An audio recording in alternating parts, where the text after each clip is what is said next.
So we're gonna be building a motor for the GR Corolla. If you guys are new here, my 2024 GR Corolla, 2,300 miles, engine knocked pretty hard, took out the last engine, bought a replacement short block from Toyota, and we are going to be building this engine. We have got a ton of goodies laid out going onto this engine. The transmission was just picked up by a buddy of mine yesterday named Johnny Trans. He's gonna be replacing all of the synchros in the transmission with the Cusco 1 through 6 set. So that way we shouldn't really have to worry about too much on the transmission side of things. With a built long block, we should be pretty solid on stuff. We've got a fresh G16E from Toyota. This was ungodly expensive for a 3-cylinder engine. I think I paid around $3,800 picked up at the dealership for this thing. They wouldn't sell me just a naked short block assembly, so I did have to buy it with rods and pistons, which does suck, but it's whatever. Over here on the table, we have a set of Corolla pistons, Corolla connecting rods. I just picked up my head from the machine shop yesterday. This is a fully built head at this point.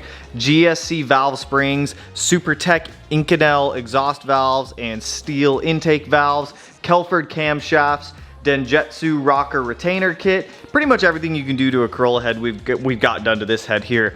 OEM gasket and seal kit, SCE Vulcan cut gasket, lamb speed head studs, lamb speed oil baffle kit. I do have these ACL bearings, which we're probably not gonna end up using, but I do have them as backups.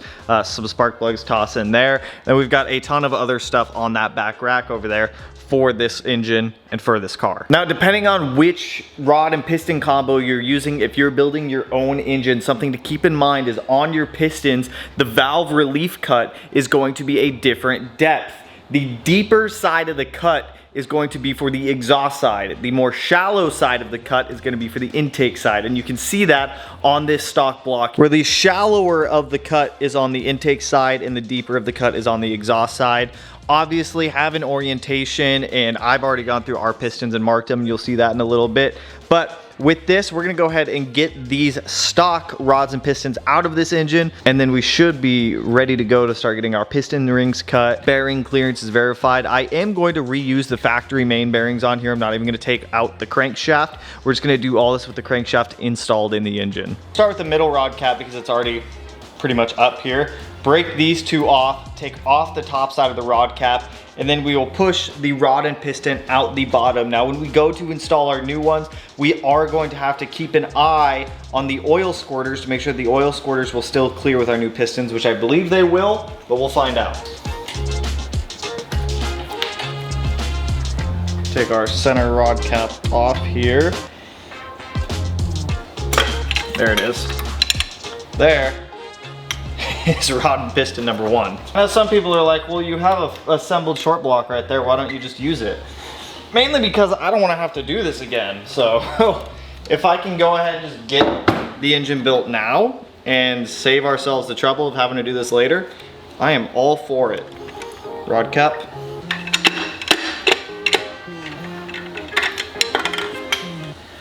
There's 2.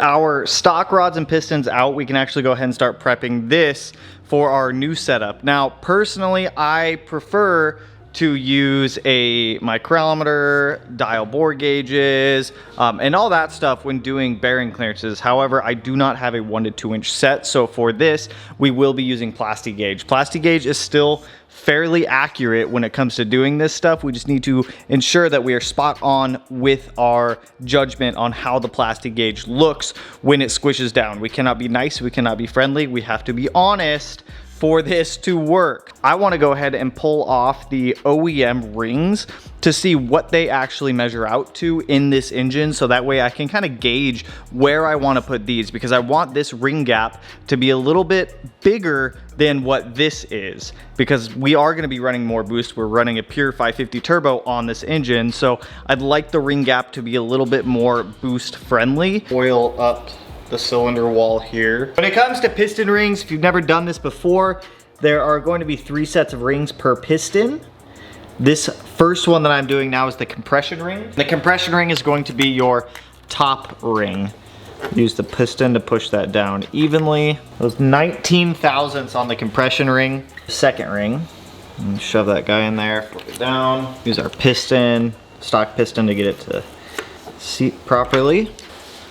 30. Jeez, that's big on the second ring. Measured out to 19 thou. second ring measured out to 30 thou. Knowing that our top ring measures out to 19 thousandths and our oil scraper ring measures out to 30 thousandths, kind of gives me a baseline for where things are going to somewhat fall. I, however, am going to follow CP's instructions for ring clearances. For what we're gonna be using, it's gonna be the bore times 0.0045. The second ring is going to be 4 to 8 thou bigger than the top ring. I mentioned earlier with the pistons, you have to make sure that everything goes the correct direction. So I've got on my piston everything labeled, the front, which side of the piston faces the exhaust and the intake, the back, so that way when I install this, I do not install this 180 degrees backwards, because your valve reliefs are cut at different depths on this piston. So if your valve relief is wrong, you will end up smacking your valves with your piston. Go ahead and start cutting some of our piston rings. If you've never cut piston rings before, we're gonna use a tool called a piston ring grinder. It's obviously exactly what it sounds like. You spin this little knob on the outside, it rotates this little center disc that'll cut your piston ring. And I'm also going to use a file. I like to use the file to kind of fine tune once I start getting in the range for where I want the piston ring to be. So this will just do like the majority of the removal for material. This one will clean it up and break any sharp edges. Now with piston rings, our one scrunchy ring for our oil control ring, we've got these two thinner rings that go with the scrunchy ring, and this all makes up the oil control ring. It'll essentially be normal ring, scrunchy ring, normal ring. And one thing you have to remember is on some piston ring sets, these oil control rings will have a tang on them, and that tang will sit inside of a piston or a groove in a piston. Typically on the EJ25s that I normally build, they have those. And then on the compression ring and the oil scraper ring, your compression ring is going to be the shinier one, your oil control ring or your second ring is going to be the more dull one, and it's also going to feel like it has a sharper edge to it, because as this ring comes down, as the piston is moving back down towards the center of the engine, this is also scraping off excess oil from the wall. This is your main compression ring. This one acts as a compression ring as well, but it also acts as your oil scraper ring. What we're gonna do is go ahead and put these piston rings inside of the engine, similar to what you saw me do with the factory ones. We're gonna take a measurement, see how much material we have to remove, cut the ring down a bit, put it back in, take the measurement, back and forth until we get all three of these done.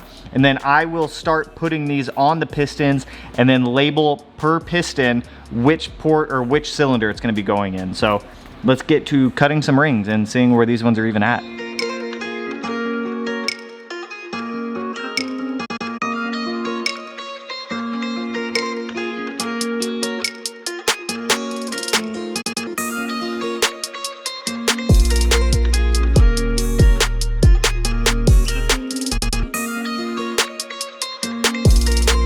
For my clearances, I know some people are gonna ask, for the top ring, I opted to go to 20 thou, on the bottom ring, 28 thou. It's kind of where I felt comfortable. It's roughly around spec. My second ring is a little bit tighter than factory, being at 30 thou, but I think I should be okay for the most part. It's still within CP's measurements, so I feel comfortable with it. Now, one thing that I don't like about these G16E engines is that because they are coated with this special coating, I cannot bore and hone this engine to these pistons. So it may have a little bit of piston slap on cold start until everything warms up and everything expands to where it needs to. So on the rods do have tangs cut into them. They're going to go tang to tang when you do go to line these rod caps back up. We have a plastic mallet, because plastic is not going to mar this up. I do find it interesting how Toyota does not tang their bearings from the factory. It's not really a big deal. In theory, the tang is just supposed to stop the bearing from spinning, but I just find it odd. These ones have like these little relief cuts in them. There we go. One of them in. You have to like roll them in. It's kind of annoying. So that's the front. I'm gonna have that guy go in like that. Oil up the wrist pin here just to give it a little bit of lubrication.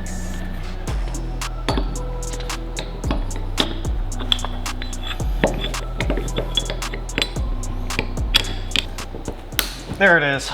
Okay, those just suck. You just really have to use your fingers to force them in, but we've got one on. These are piston ring pliers. They're obviously specifically made for this. Now, the oil control ring can be a little bit of a pain in the butt. That's typically the one that I'll do first. Now, since these oil control rings don't have any tangs on them, it doesn't look like there's any specific orientation that they have to go on here. I do like to oil up the piston where the skirt is quite a bit, obviously for installation, but plus the oil in the channels will help to keep the ring seated. I like to start with the oil control ring first. Get it wrapped around, and you want to make sure that it doesn't overlay itself right where they meet. So if it overlays on itself, it's not, you're gonna break the ring when you go to install it. Be mindful where that gap is, because when you go to put these other two on, you don't want all three gaps for the oil control rings to all be in the same spots. So I'm gonna kind of, oh God, you connecting rod. Slide this down, and that should be on the bottom, which it is. There we go. Now our oil control ring is installed on there. So with the oil control ring on, now we can go ahead and do the oil scraper ring next. Like I said, I like to oil these up a bit. Now on these rings, you'll notice that there's going to be a marking, N1000 right there. You want that to face the top of the skirt or towards the cylinder head. And then try to position this ring gap different from where your oil control ring one is. Get it slid in there, make sure it slides in, there's no burrs. And then I'm gonna do the compression ring another, what was it, 90 degrees apart, 9, 8, 27. Now we have all of our rings. I've got my oil control ring gap there, that one there. So we've got all of our doodads, all of our rings in here. So I bought this Wiseco 87.5 millimeter piston ring compressor. So this should slide up from the bottom, and it's tapered. If I can hold everything. As you can see, it tapers it in. So with our piston set up on here, I'll toss in one of our rod bearings right now. I'm just gonna use a little bit of oil on it. And we're also gonna have to keep an eye out to make sure that the piston clears the oil squirters down below, ensuring that the orientation is proper here. I'm gonna go ahead and slide that down and in.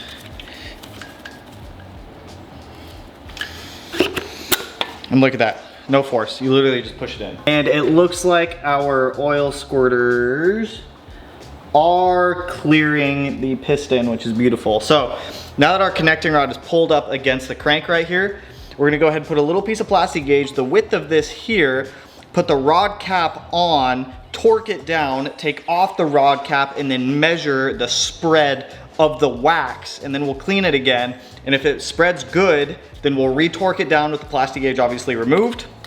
And then we've got one done. Make sure that it both threads in by hand.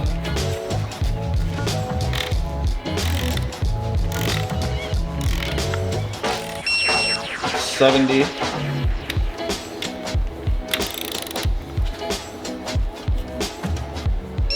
So with our plastic gauge in between the bearing and the crank, we can take this off, and the spread for how wide the plastic gauge is will tell us what our clearance is. I try to break these apart little by little on each side to kind of relieve the tension evenly. That's 1 thou. That is 1 thou of clearance. That is rather tight for me. 1,000th? Let's try with the ACL bearings and see what we get with the ACLs. So on our ACL bearing, right there, I'm trying to like my best, right there you guys can see that wax that has spread. Now what you're gonna do is you're gonna measure that spread. That spread is about, it's right in between 1.5 and 2/1000 of an inch, which realistically would probably put this clearance about 0.00175 is where I'd estimate it, which I'm comfortable with. I'll keep this engine 530, 1040, won't go anything past that. Realistically, it'll probably live at 530. 1,000th of clearance is just way too tight. 1.5 thou, when you're talking thousandths of an inch, a thou is a mile. Like it's honestly quite a big difference. I know some people are like hit or miss with plastic gauge.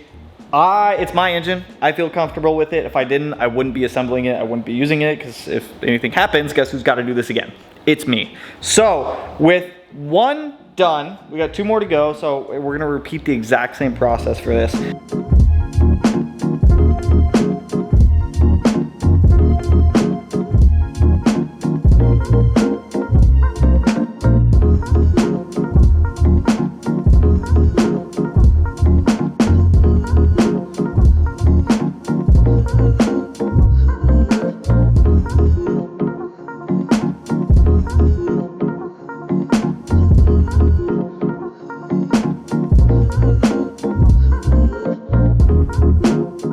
Now we have a built bottom end. We've got our CP pistons all in, our CP connecting rods all set up, ready to go. I want to get the head on here so that way we have a long block, so that way I can start getting this thing dressed, put back together. The cams are going to have to come out. These are Kelford cams. We are going to be using this Vulcan cut head gasket with this setup, so that way we can ensure that it's going to hold boost. The factory head gasket won't let go. So we're going to clean the decking surface, obviously take these bolts out, clean off our head studs from Lamb Speed. I need to find the torque spec on these because I don't quite know what it is off the top of my head. Get the headset on, or get the head gasket on, get the head on, get our head studs in, and then we can start torquing everything down to spec, so that way we have a good seal for a head gasket. I don't know how many pounds of boost we're going to end up running, but this way it will ensure that whatever we throw at this thing, it will be able to take it. Curious, all of these cam caps are labeled too, so if you take them off and you get them all mixed up, you don't know where they go, they are labeled, so don't stress too much. Our exhaust cam. On this head we've got GSC Valve Springs, Supertech valves. We are using Kelford Cams. We've got the Denstoj. I always pronounce it wrong, and I know I pronounce it wrong every time, and I don't mean to do it. I'm just terrible with pronunciation on that. Denstoj rocker retainer kit. So this thing should be pretty solid, to be honest. Now, the reason that you want to clean the head studs is these are typically shipped with an oil on them, which I can't even get this freaking zipper open right now. Probably gonna have to look at Lamb Speed's website to see what the torque specs are on these. How are you supposed to, you just hand tighten these in? Normally there's a hex on the top of these to be able to tighten these into the block. Building an engine is building an engine. It's nothing too crazy. If you can build one, you can pretty much build any.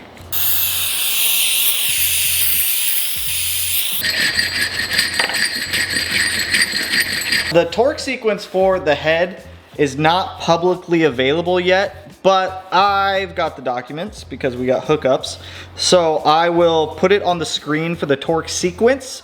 The torque spec is obviously going to vary if you're using the factory head bolts or whatever it might be. I can get that wiped down. I'm going to lightly coat the ends of the head studs that thread into the block, and I guess we're just going to go hand tight because I can't really tighten them any other way. I believe once I put the head on, I'm not going to be able to reach these, so I'm going to have to do all of this like this. 2. Now 4 of these are smaller, and it's going to be the outer 4. The middle 4 are going to be bigger.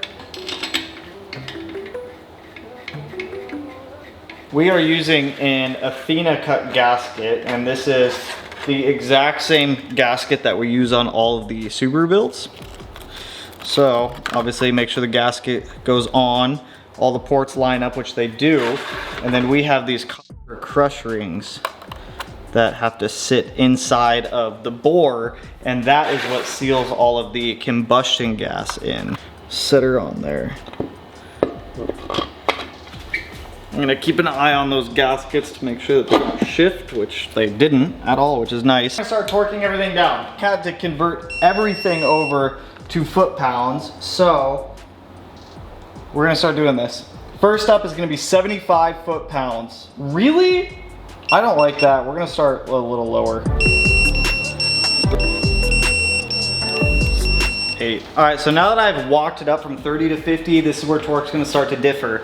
The middle 4, we're gonna go to 75 foot-pounds right now. We're gonna do the outer 4 to 60, continuing the sequence. Okay, now we go back to the middle, we do one more. The middle is gonna go to 95. And the outer 4, we're gonna go up to 80, and that's where we're gonna stop.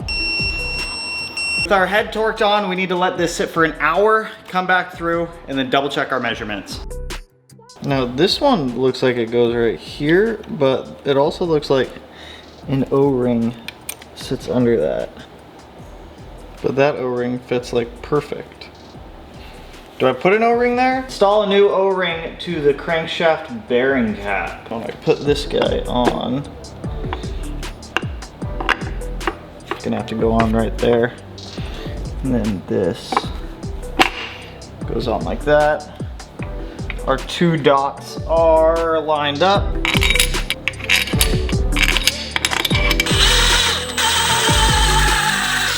First torque them to 32 foot-pounds and then 40. All right, balance shaft is in. It is lined up. Tube that I just spent an ungodly amount of time cleaning. There was most definitely rod bearing material in it, so I just spent an hour, not an hour, that's over exaggeration. I used quite a bit of engine degreaser and a hose to force anything that was in it out, going both directions for quite some time until it was clean. These are going to go to 7 foot-pounds. I would not advise going past that since it is plastic. So it kind of annoys me how Toyota and other manufacturers sell these as like master gasket kits, but they don't give you everything. Like they did not give me these 2 O-rings right here. I have O-ring kits, so it's not a big deal. I can just grab these 2, just compare them to the factory O-ring. But it's like, why? Why do we do that? Just give me the proper O-ring. Gonna go ahead, clean this mating surface. We have a ton of sealant to apply to the upper oil pan. Get that on there. We have to get all the bolts in for the upper oil pan. And then we can go ahead and start getting the other oil pan in.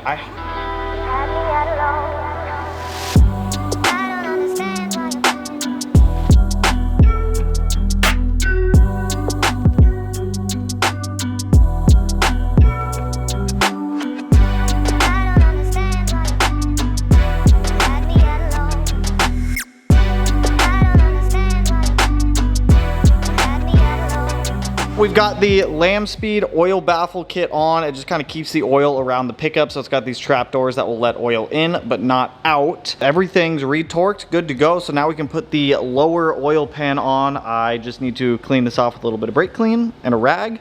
Clean the lower oil pan over there off with some brake clean and a rag, get some sealant on it, and we can get that installed as well. So let's just get the bottom end of this engine sealed up.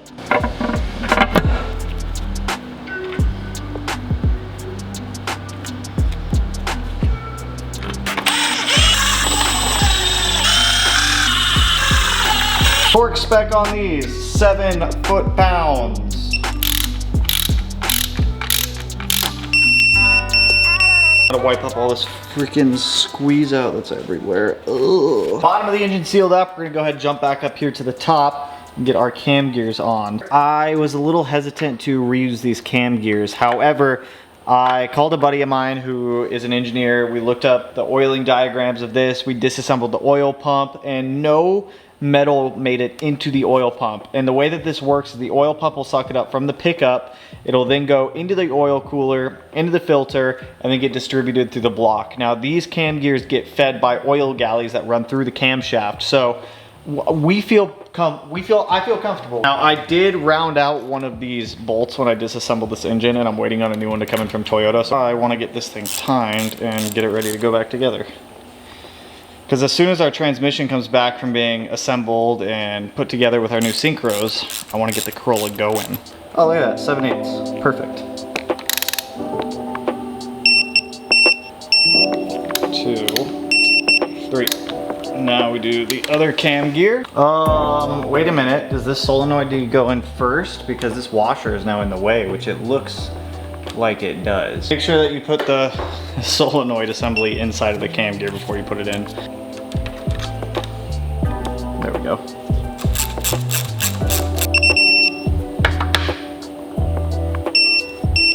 Once that last one comes in, we can get that last bolt in there. All right, this will be fun. We're gonna get this thing timed.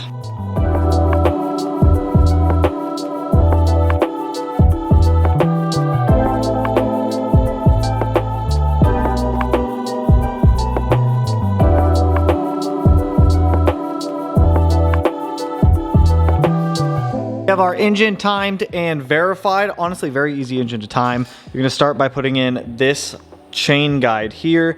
Get the cams lined up. So you're gonna have this mark on the front of this one here. That will line up with that mark right there. You've got, it's on the back side. You've got this, come on, you've got that white mark right there, and that lines up with that arrow. Down here on the crankshaft is where it gets a little bit funny. So you've got this dot, and then the dot that is on the keyway, or the actual timing sprocket from Toyota, those line up. Those are gonna roughly point over here, and then you've got your keyway here, which points 117 degrees counterclockwise this direction. So once you have all that, you're pretty much good to time it. In the documents, I'll post a little screenshot of it.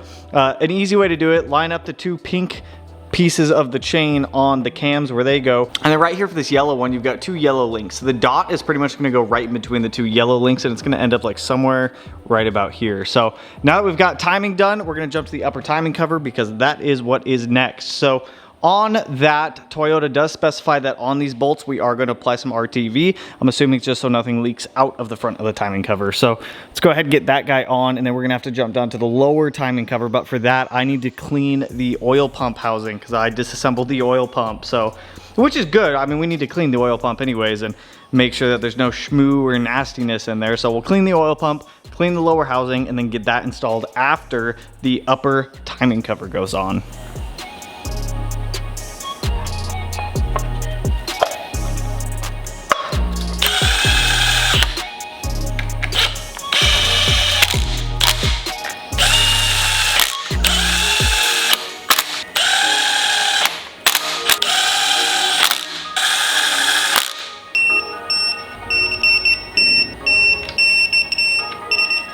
This is going to go in there, there, and here.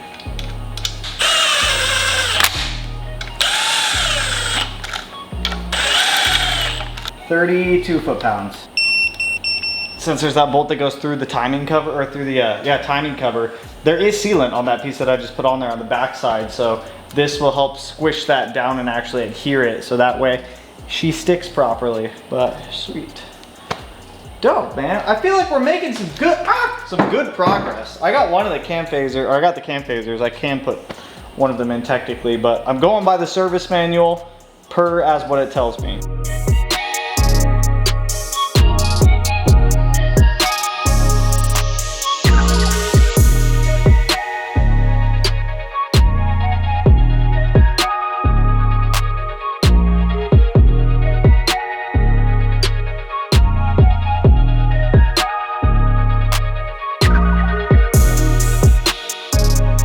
So we've got the entire engine pretty much resealed, which means we can start getting accessories on this thing. I called and talked to the guys at Limit Plus One. Huge shout out to them again.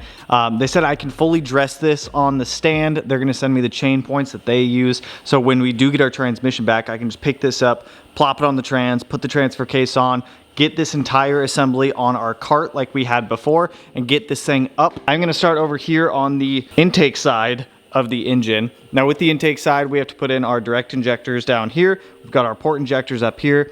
Intake manifold's gonna go on. For the port injectors, we are using a set of Deechworks 1100cc port injectors. We've got a radium fuel rail, all the associated radium hardware to get all that installed. All factory stuff on that side going back on. We've got our Pure 550 turbo. I need to transfer over all of the oil and water lines from the stock turbo to this turbo. We can get that permanently bolted on. So let's get at it. Let's start on this side of the engine and start reassembling this thing.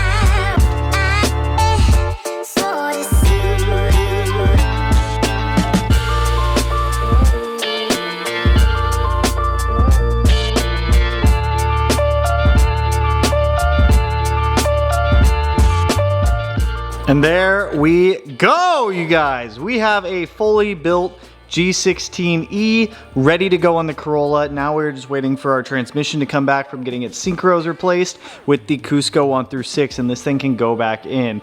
All we have left to do is put the engine harness on this, and I'm gonna wait to do that until we get the trans on there because the engine harness routing also routes down onto the transmission. I don't want half the harness hanging off right now until I get this thing at least picked up and mated to the transmission. So intake manifolds on, radiant fuel rails in, Deechworks 1100cc injectors are in there, AC compressor, water pump, alternator, intake manifold, random black box, which I'm pretty sure is an emissions thing back there. Water outlet, heater core hoses. I tossed the downpipe on just for funsies. This is a Limit Plus 1 downpipe.